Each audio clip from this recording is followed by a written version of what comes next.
वे स्वयं सर्वदा प्रेम के अधीन ही रहते हैं। प्रेम के अधीन रहते हैं कृष्ण, प्रेम उनके अधीन नहीं रहता।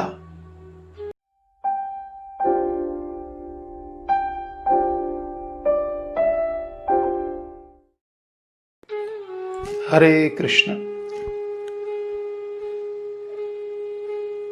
बछड़ों और ग्वाल सखाओं के न मिलने पर चिंताग्रस्त होकर श्री कृष्ण उस निर्जन यमुना पुलिन में नील मणि की मूर्ति की भांति निस्तब्ध होकर खड़े के खड़े रह गए। देखते ही देखते उनके कमल के समान बड़े बड़े नेत्र आंसुओं से भर गए। उनकी नासिका से गहरी गहरी श्वास वायु प्रवाहित होने लगी। इस प्रकार जब वे मुग्ध लीला वशतः चिंता में डूबे थे, उसी समय उनके मन में ब्रह्मा जी का संकल्प तथा उनका यह कार्य प्रकट हुआ है। भगवान सर्वज्ञता आदि अनंत महाशक्तियों के आश्रय हैं। जब वे बछड़ों एवं सखाओं के प्रेम में मोहित होकर भक्त वात्सल्य स्वभाव के कारण वन में यहां वहां उन्हें खोज रहे थे, तब तक उनकी सर्वज्ञता शक्ति निश्चेष्ट पड़ी हुई थी, सुप्तावस्था में थी।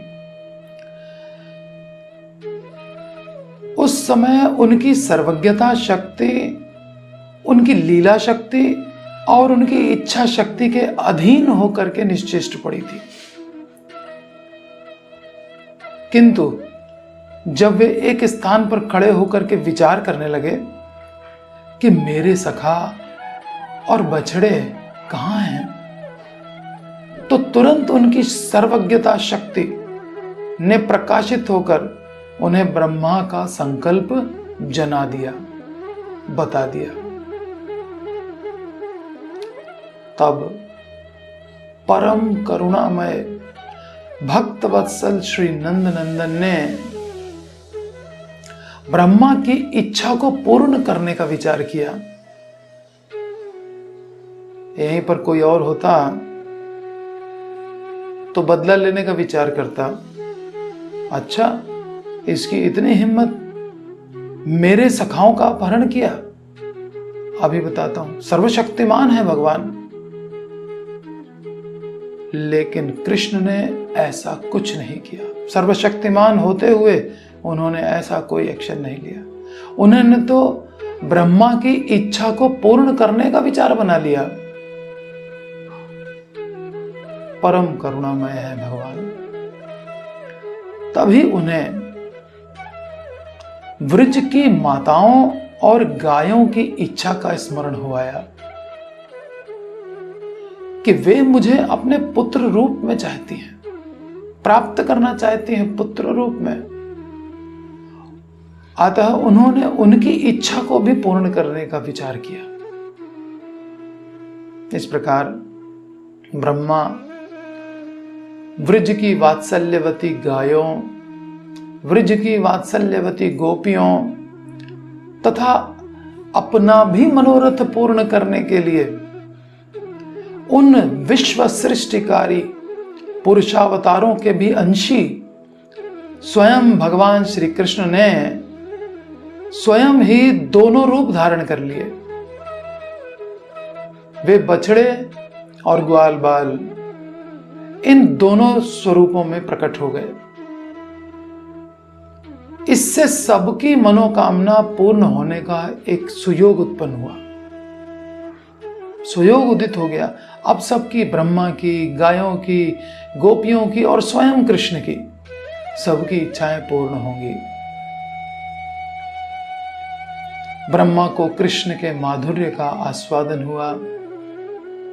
ब्रज की वात्सल्यवती गायों और गोपियों ने उन्हें अपना बछड़ा और पुत्र मानकर उन्हें अपना स्तनपान कराया, उनका लालन पालन किया तथा उनका वात्सल्य प्रेमोचित आदर पाकर, एक बच्चे को क्या आदर चाहिए, कोई गोद में बिठाए, प्यार करे, माताएं उनको अपना स्तन पिलाएं।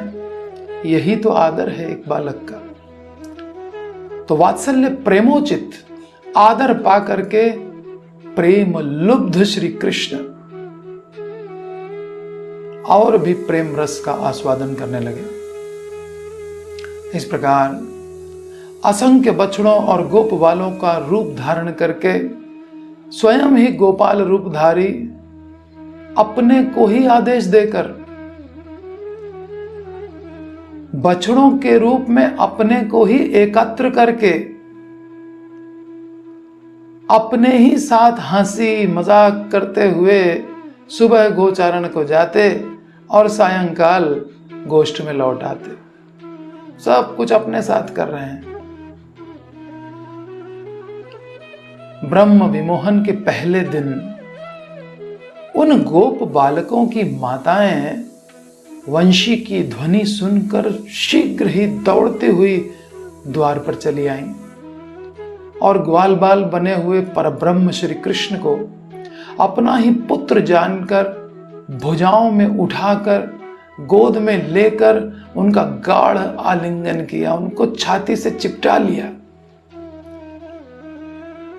उस समय पुत्र के प्रति अत्यधिक स्नेह के कारण अपने स्तनों से वात्सल्य स्नेह की अधिकता के कारण स्वतः ही झरने वाले अमृत से भी मधुर दूध को वे कृष्ण को पिलाने लगी, अपना बच्चा समझकर।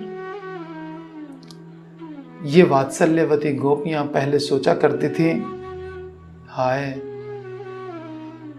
कृष्ण यशोदा की भांति क्या कभी हमारा भी पुत्र होगा? गोपियों के इस मनोरथ को पूरा करने के लिए उनके जाने बगैर ही कृष्ण ने उनका पुत्र बनना स्वीकार कर लिया। गोपियों का अपने पुत्रों के लिए प्यार और भी गहरा हो गया।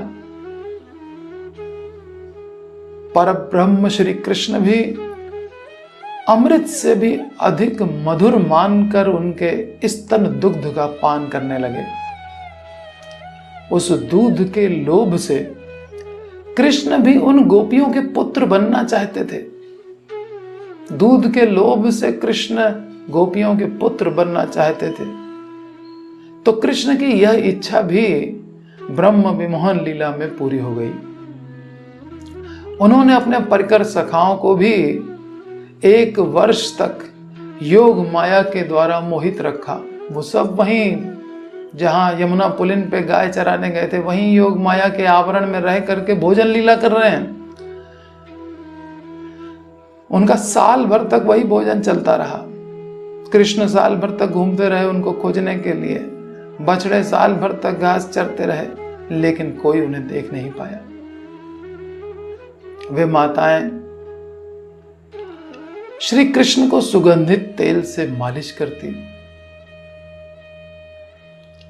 उन्हें उपटन लगाती, उन्हें स्नान कराती, चंदन का लेप करती, अच्छे अच्छे वस्त्र पहनाती, आभूषण पहनाती, रक्षा कवच बांधती, तिलक लगाती, उन्हें भोजन कराती और बड़े लाड़ प्यार से उनका लालन पालन करती। अगर उनके अपने बच्चे लौट आए होते तो कृष्ण का यह सुख अधूरा रह गया होता। इसलिए योग माया से ढककर उनको यमुना पुलिन पर छोड़ देना आवश्यक था, क्योंकि इतनी सारी गोपियों और गौओं की इच्छा भी तो पूर्ण करनी थी, साथ में अपनी इच्छा, साथ में ब्रह्मा की इच्छा। भगवान एक लीला में कितने लोगों की इच्छाओं को पूर्ण करते हैं। तो बड़ा लाड़ लड़ा रही हैं कृष्ण के साथ में गोद में उठा करके। गोपियों की तरह गाय भी मोहित हो गई। अब शुकदेव गोस्वामी उनका वर्णन कर रहे हैं। ग्वाल बालों की माताओं की तरह गौएं भी वन से चरकर शीघ्र ही गोष्ठ में आ जाती और अपनी हुंकार से अपने बच्चों को बुलाती। उनकी हुंकार सुन करके बछड़ा बने हुए कृष्ण भी अपनी माताओं की ओर दौड़े चले आते। तब गौएं और बछड़े बार बार उन गायों के द्वारा जीभ से चाटे जाते, खूब चाटते, उनको घेर लेते अपने शरीर से। स्नेह की अधिकता के कारण उनके थनों से स्वतः ही दूध झरने लगता। देखिए, स्नेह ही दूध को झरने के लिए विवश कर देता है। आज के युग में तो गायों को इंजेक्शन लगाकर मशीनों से उनके थनों से दूध निकाला जाता है। आजकल गाय कितनी दुखी हैं, और कृष्ण के रहते कितना सुख में थी। श्री कृष्ण के प्रति इन गोपियों और गायों का मातृभाव पहले जैसा ही था। श्री कृष्ण से, यशोदा नंदन से उनका प्रेम वैसा का वैसा ही था, किंतु पहले वे गोपियां जैसे अपने पुत्रों की अपेक्षा यशोदा नंदन को अधिक स्नेह करती थी, अब वैसा नहीं रहा। अर्थात अपने पुत्रों एवं यशोदा नंदन में उनके स्नेह में अब समानता हो गई। पहले वे कृष्ण को अपने पुत्र जैसा मानकर स्नेह करती थी, पुत्र जैसा, किंतु ब्रह्म विमोहन के समय स्वयं कृष्ण ही उनके पुत्र बन गए थे। अतएव अब कृष्ण के प्रति उनका पुत्र भाव, उनका वात्सल्य भाव यथार्थ रूप में अब दिखने लगा था। गोपियों के प्रति वत्स बालक रूपधारी कृष्ण का भी मातृत्व, मातृभाव पूर्ववत ही रहा। कृष्ण जितना गोपियों को अपनी माता की तरह मानते थे, वो वैसा का वैसा ही रहा, किंतु पहले यह मेरी माता है, मैं इनका पुत्र हूं, कृष्ण का ऐसा भाव नहीं था। लेकिन अब उनका ऐसा भाव हो गया। यही विशेषता है इस लीला की। यहां पर एक प्रश्न उठ सकता है कि जब कृष्ण ने ग्वाल बालों और बछड़ों के स्वभाव, रूप, रंग और उनकी आदतों को पूरी तरह से कॉपी कर लिया था, हूबहू वैसे ही बन गए थे, तो फिर गोपियों और गौओं का प्रेम भी जैसा अपने बच्चों के प्रति था वैसा ही रहना चाहिए था। ये बढ़ क्यों गया? क्या कृष्ण ठीक प्रकार से ग्वाल बालों का रूप धारण नहीं कर पाए? उनका अपना रूप झलक गया जिससे गोपियों का प्रेम बढ़ गया? नहीं, ऐसा तो हो नहीं सकता। कृष्ण तो हर क्रिया में परफेक्ट हैं। इसके उत्तर में श्रील विश्वनाथ चक्रवर्ती ठाकुर बहुत सुंदर बात कहते हैं। हालांकि महामहेश्वर होने के कारण, कृष्ण क्या है? महामहेश्वर। और महाईश्वर का मतलब जो ब्रह्मा को, शिव जी को, अपने अंशावतारों को अपने अधीन रखते हैं, लेकिन फिर भी वे स्वयं सर्वदा प्रेम के अधीन ही रहते हैं। प्रेम के अधीन रहते हैं कृष्ण। प्रेम उनके अधीन नहीं रहता। ध्यान देने की बात है।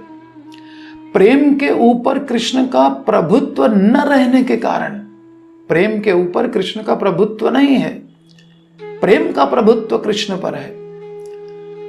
प्रेम पर उनका प्रभुत्व न रहने के कारण वे प्रेम को बढ़ने से रोकने में असमर्थ हैं।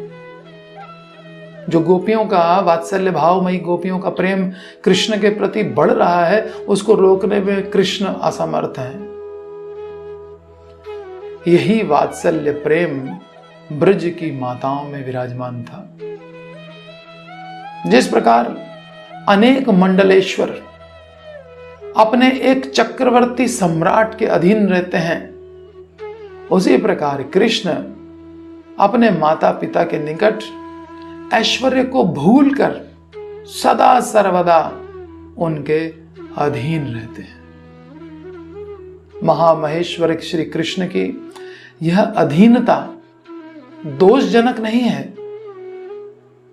बल्कि यह तो भूषण स्वरूप है। यही तो उनका आभूषण है कि वो प्रेम के अधीन रहते हैं, यशोदा मैया के उखल से बंधे रहते हैं, और अन्य गोपियों के भी प्रेम से बंध गए, उनके प्रेम को बढ़ने से रोक नहीं पाए। अधीनता सुख दे रही है ब्रिज लीला में।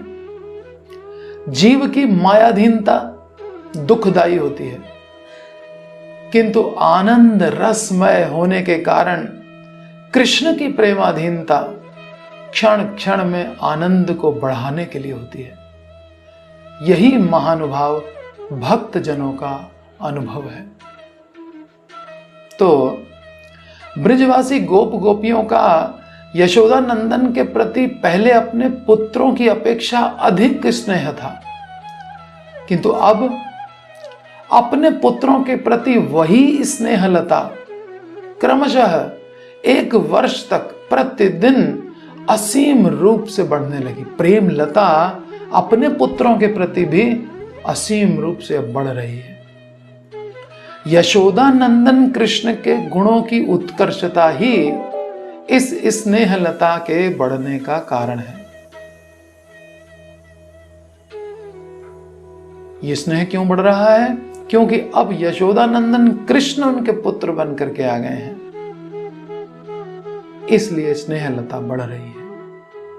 स्नेह वृद्धि में समानता होने पर भी, ध्यानपूर्वक सुनिए, स्नेह वृद्धि में समानता होने पर भी यशोदा नंदन कृष्ण के प्रति वह स्नेह सर्वांशी होने के कारण, कृष्ण सर्वांशी हैं, अंशी हैं, उनके प्रति प्रेम नित्य नूतन होता जा रहा है। अपने पुत्रों आदि के रूप में वो कृष्ण के अंश हैं। अंश होने के कारण अंशोचित स्नेह है, और कृष्ण अंशी होने के कारण अंशी के लिए जो उचित स्नेह है वो है, और वो नित्य नूतन होता चला जा रहा है। तात्पर्य यह है कि यशोदा नंदन कृष्ण के प्रति उनका स्नेह भी अब पहले जैसा नहीं रहा, वो नित्य नूतन हो रहा है, वह भी अधिक मात्रा में बढ़ता चला जा रहा है। इस प्रकार श्री कृष्ण वत्स पालक बनकर वत्स पालकों के दल में बछड़ों के रूप में अपना ही पालन करते हुए 1 वर्ष तक वन में व्रज में क्रीड़ा करते रहे। इसके आगे की कथा बलराम जयंती के अवसर पर 5 भागों में पहले ही हो चुकी है। जिज्ञासु भक्तों से प्रार्थना है कि आगे की कथा के लिए इस कृष्ण कृपा चैनल पर बलराम जयंती वाली प्लेलिस्ट अवश्य देखें। धन्यवाद। हरे कृष्ण। जय श्रील प्रभुपाद। हरे कृष्णा कृष्ण कृष्णा हरे हरे, हरे राम राम राम